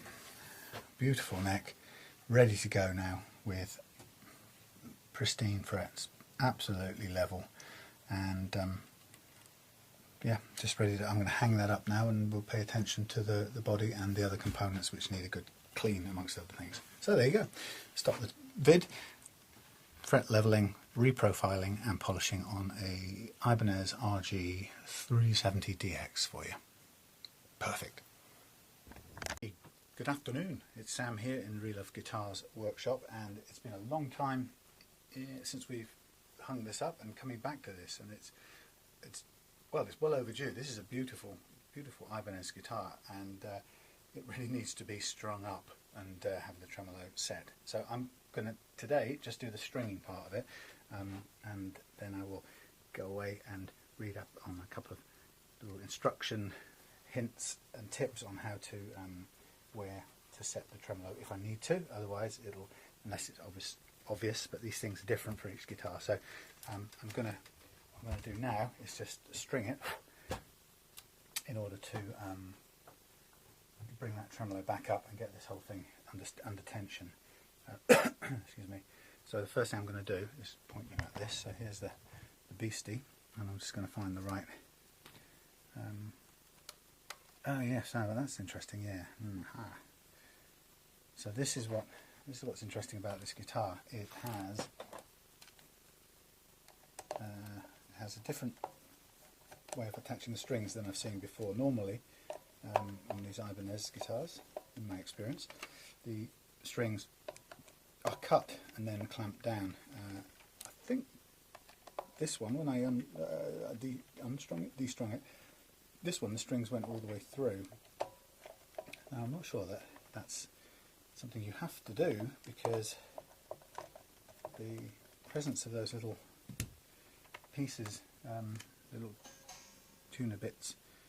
What I'm going to also do while I'm here, by the way, is I'm going to take off the pressure off this tremolo, so that we don't have to fight so hard to get it. I could unhook the springs altogether, but I don't want to do that. So I'm just going to pull them out quite some way, and then we use that. One of the great things about the setting a tremolo floating Floyd Rose is that you can. I have not got a lot of experience doing it, but one of the things you can do is you can set it, and when you're setting it, you use a lot of this. Part of the process of setting it is to readjust the springs in the back of here, is what I'm saying, by using these big screws. And there's a great tutorial on how to do that, provided by a really nice Italian guy who is an absolute genius when it comes to singing Beatles harmonies, amongst all the other things he does. He's apparently a luthier and a Beatles scholar, musician, but he's done some pretty amazing tutorials on how to set up your various different tremolos. Actually, some of them are a lot of the tutorials he's done with the 2-point Fender floating system, and also he's done stuff with the 6-screw tremolo, and he's also done some Floyd Rose. Now I'm just going to get a dummy string here, because there's something about this, since I haven't seen it before, it's I'm finding it a little bit curious. I'm just going to pull, these strings are actually, there's a broken off one which I'll use. Sometimes it's good to have spare strings knocking about. Now I'm looking at this, and there's a little catch thing here that seems to suggest that you put the string through here and it gets caught in this little red thing, and I'm not sure if I understand quite how that works. See, normally cut string would go into there, and at this point it's sort of looking like you can push the whole string, including the barrel bit. So it may be a modification or a change to what I'm used to with these systems. Just unusual to me, that's all. So maybe it allows you to push, there you go, I can push the barrel-y bit in, and it does sit in this little red, now it goes past that little red catchy thing. I wonder why that's there then. Okay, so you push it in, it stops there, and then you tighten it back up. I'm just going to do this once just to reassure myself that I haven't gone mad. So it's kind of like the normal one, except you don't have to chop the little barrel off the end. It saves a tiny bit of time, I suppose, but I'm not really. I don't quite get what the advantage or benefit of that is. But hey, just because I can't see it doesn't mean there isn't an advantage. So there's how I'd normally do it. Same kind of principle. The only difference is that the barrel's gone through and it's caught. It's a bit weird. It's just sort of sitting in this little pouch made by this plastic. What the function of that little plastic loop is, having taken it out and looked at it, I don't really see that it has any function other than to kind of serve as an end point for the string, and that then becomes the string locked, and then off you go to the tuner. So I'm going to go ahead on that basis. If you've already got one of these guitars, you might be going, no, the little red thing is for such and such, but I'll find out the hard way. Well, I'll just find out. It may not be the hard way. Usually is. Okay, so what that does mean is I open those out quite a bit further than I normally would. When you're only pushing a little piece of string in, you don't have to go very far. It's always interested me with these Floyd Roses, the ones where you cut the little ball off and go from there. It's always amazed me how this pressure alone of this Allen keyed little block is what holds the string in place permanently. It's just a sort of sheer friction grip, which is like very odd to think that all of that playing and dive bombing with tremolos is all achieved just by that single point of, well, very nearly a single point of friction, which we've got here. So what I'm going to do is I'm going to run all the strings into that first, and then deal with them all one by one at the far end. But it does mean I've got to undo all of these, which, wouldn't you know, are difficult to get to. You can't actually physically just do them with your fingertips easily. Maybe you can if you use two fingers. So I'm going to open them all up here while I'm at it, if I can. I think I may have done it with most already. Yes, so this guitar needs to get up and out into the world of being played by somebody. I've just got another Ibanez this week, which is going to probably be my keeping guitar, because it suits me just perfectly. Whereas this one would have been, I would have probably tried this out had I not got this other one. So this one's probably, it feels much more now going to just go straight into setting up from getting into a listing. So having the luxury of finding another one that suits me, and it's an S521, which I got for a very good price and is in just immaculate condition. So through there, the little red thing, I guess, just stops this in its tracks, so the string doesn't go any further down. Just wonder if I can take these down any further. No, I can't. They're blocking things at the moment. I'll give myself a bit of a challenge here to get these done back up with this piece of post-it notes blocking the thing off.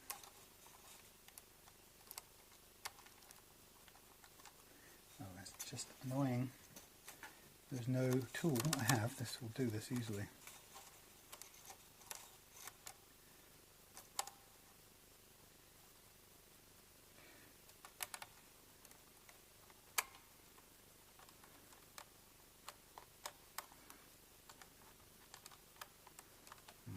Just about. I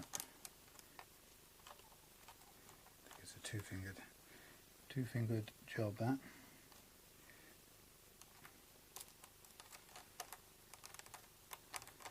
Okay, so slow progress, I'm afraid, but we'll get there. And the process of doing up a Floyd Rose, or setting it, I'm still pretty new to it, so it's still black magic to me. Seems like you go in, put your strings under load, and then you keep tuning, and then the tremolo kind of reacts and pulls up, and then you keep tuning, and then as you tune, everything goes out of tune, and it's all a bit weird. But I will consult Galeazzo's guide. I've never looked at his guide for the Floyd Rose, but judging by the quality of his expertise and guiding on the others, this will be a very useful thing. And you know, people get into absolute kind of state when it comes to working with Floyd Rose, because it just feels completely confusing.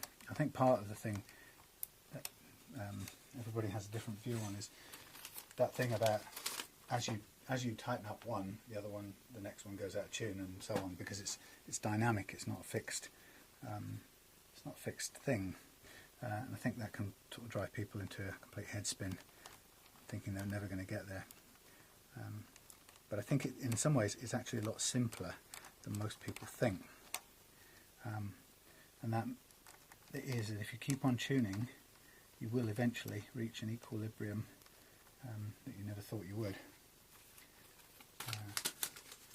But the bit that needs a bit of expertise or follow some tutorials, I guess, is getting the tremolo sitting in the sort of the position you want it, particularly regarding backwards travel. So, you know, a flat tremolo that allows you to dive bomb and then returns to a kind of a stable position, touching the kind of base of the guitar, if you like. That isn't a problem. That's not hard to set up, because all you're doing is you're setting it flat as a stable position, and then you're just bending downwards from that. But what Galeazzo Frudua has his testimonials, tutorials, has really helped me to do, certainly on the Fenders so far, is to set the resting place of the tremolo in such a way that it will give you a dependable amount of travel backwards, so bending strings up, a fixed and regular interval, reliable interval, and also then the down go as far as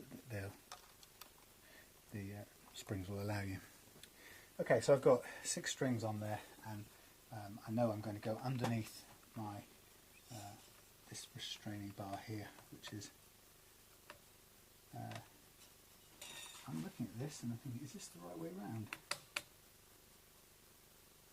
I'm concerned about that. I'm just going to have a look in close up. This has a flat spot underneath, a round spot. I think it is the right way around. I don't think I've taken it off, but fact that it bends upwards strikes me as a bit odd, but okay, the first one then goes over the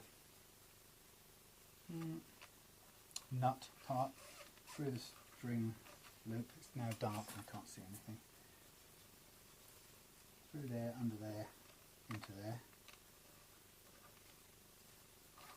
And these are single points, okay.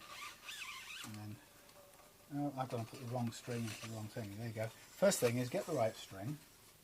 Shove everything else out of the way for a minute. Get the right string, make sure it's not tied up and caught up in anything else. Line up the hole, pull it through under the guide into the thing.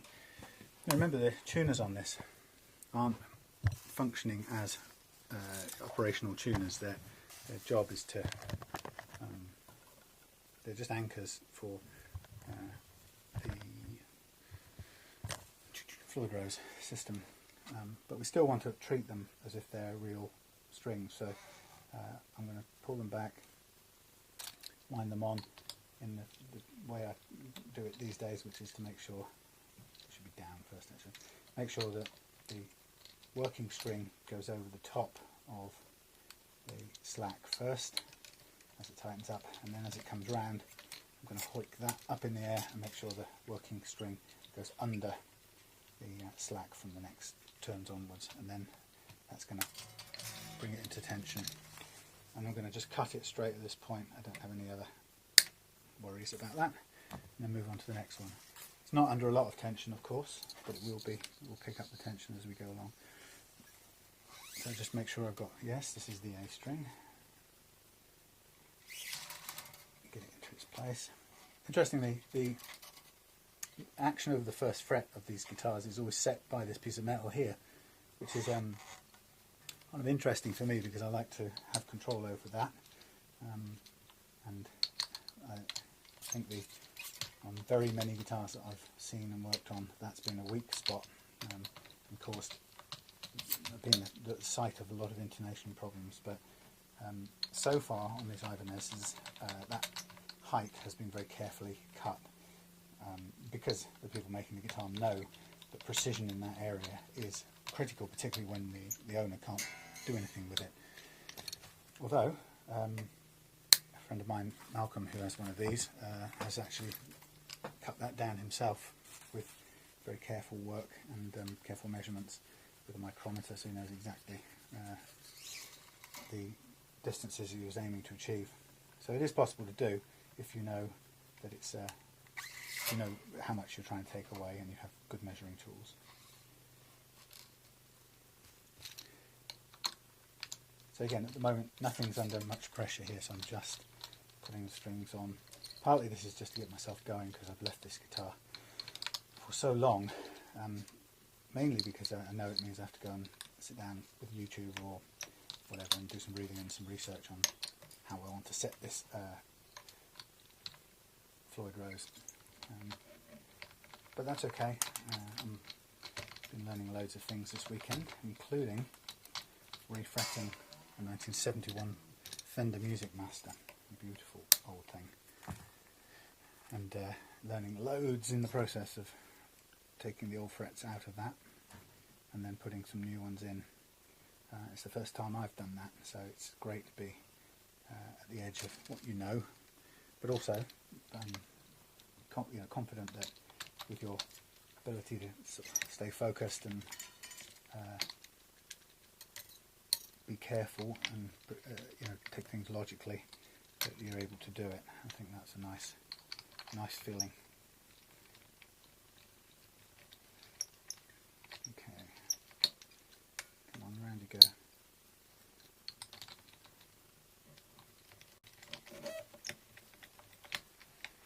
So I'm taking quite a bit of care to string this up the way I would normally do it for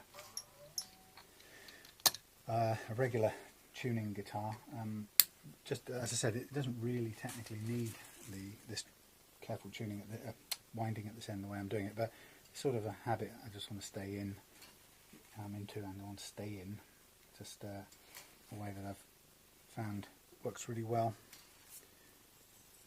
to help take any of the slack out a guitar as soon as you've wound it. Like I say, if you've got a Floyd Rose, it may not be that important straight off, but I'm going to proceed as if that's important.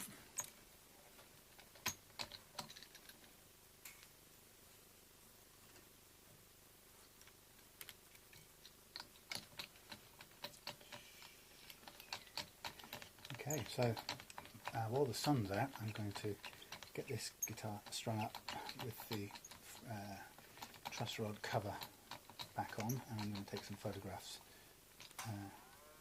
so I can get a listing up sometime tomorrow along the way. Looking handsome.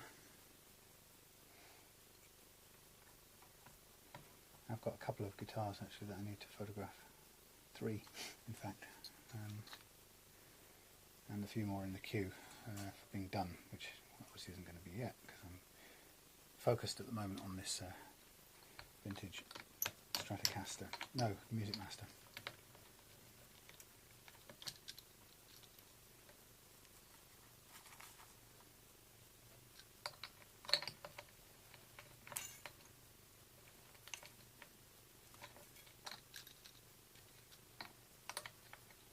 First one over, 2 or more under, that's the way it works, and that gives it that extra bit of sort of self-locking.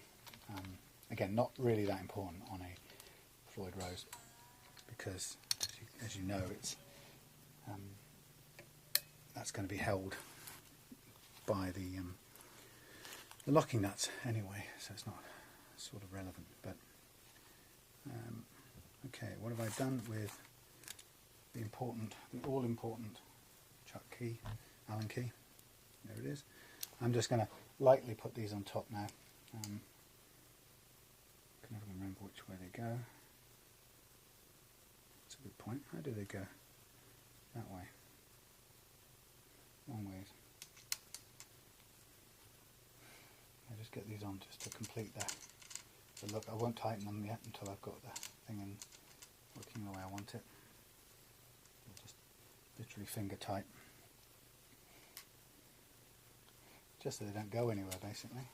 Let me know whereabouts they are. That's it, wrong way.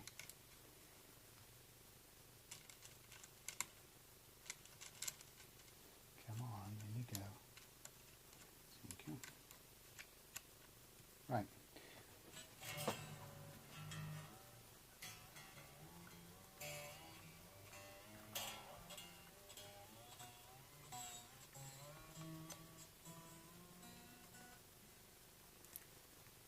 We can now take our hands off or remove the block, and then we have the strung guitar with the tremolo lifted up. Just to give these a little bit of a gentle pull. I'm going to, sorry I can't see, I'm going to also use the Gavin Downey stretching method. While we're at it, we might as well take as much stretch out of the strings as possible. And Gavin is a guitar tech who I learned how to string with the 1/2 under method, and also to take excess stretch out of the strings first of all before you kind of go anywhere else. I mean, critical this is anyway on a non-locking guitar. If you're, as Gavin is a guitar tech who has to change strings mid-set and get the guitars ready to go with no further tuning issues, and can't afford them. So he's kind of got this down to a fine art, so I'll take his advice on it. It's going to be very difficult to make these tune up to anything since I've got nothing in here with any strings on.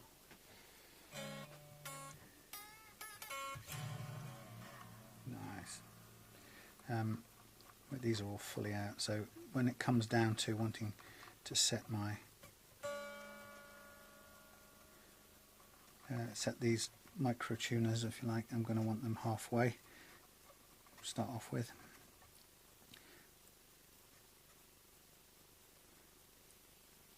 Although in my experience they've always gone inwards, not outwards, funnily enough. so it's probably better slightly higher than halfway. Will give me more rather than less room, in my experience. So, wow, it's coming together.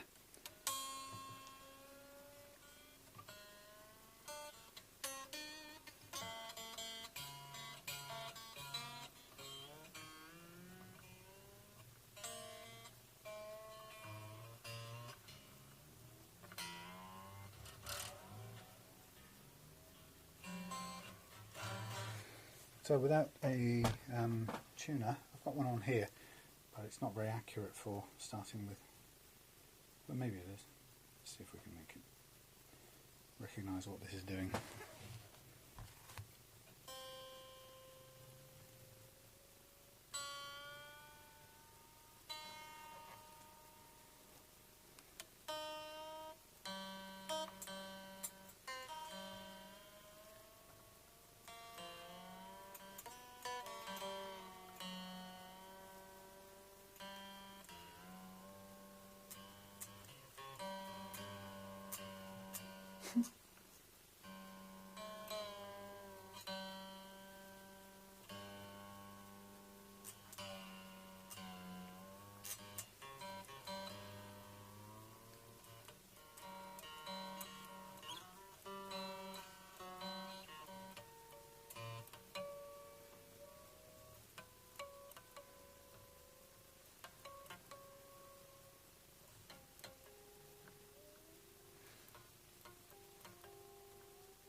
See, what happens is the whole thing pitches up, and then you end up having to pull it back down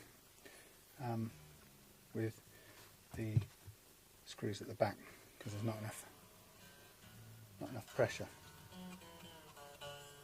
And that is all wasting my time anyway, because I've got to go and figure out how to set this correctly or accurately with a Galeazzo method. So I'm just going to go back, broadly speaking, to where I was.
Okay, all beautifully out of tune, but strings are on.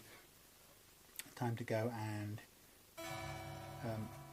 those are rattling because they are loose up there. So time to go and do investigation into where we get this set to start off with, and then I'll be back, set it up, and we'll be done.